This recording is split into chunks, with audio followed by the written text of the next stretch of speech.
Grabe, SB19, gumagawa na talaga ng pangalan at sikat na sikat sa Japan.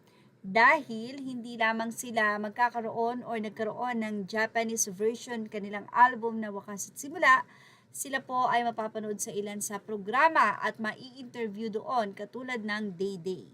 Ayon sa naging update ni Arkin Susan Facebook, SB19 is officially set to make their first ever live television appearance in Japan on August 13 as they take the stage on Day Day at 10:25 a.m. Japan time to perform their latest single Lawless. Day Day is one of Japan's popular live morning infotainment and talk show, airing nationwide on Nippon Television. Grabe.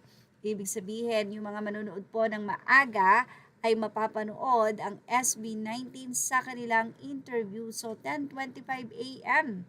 Medyo tanghali-tanghali na rin po pala. Samantala, nais po ng mga 18, especially dito sa Pilipinas, na mapanood sana yung interview na yan sa Didi dahil isa pala ito sa sikat nationwide. Sa nasabi nga pong bansa, sa Japan, ito po ay telecast or ipinapalabas. So marami pong mga 18 ang nagre-request na sana nga daw ay makapanood or may mag-share nito sa social media.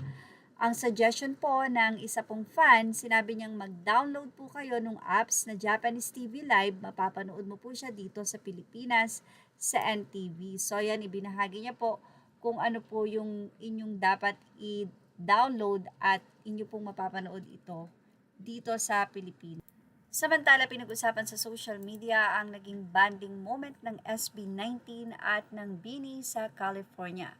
The Pride of the Philippines mula sa Philippine Concert Facebook, BINI and SB19 in one frame.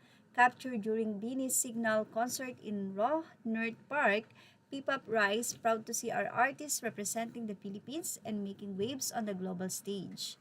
Say ng iba, SB19 are staying true to their advocacy of supporting and uplifting Filipino artists, and that's why my love and support for them will always be.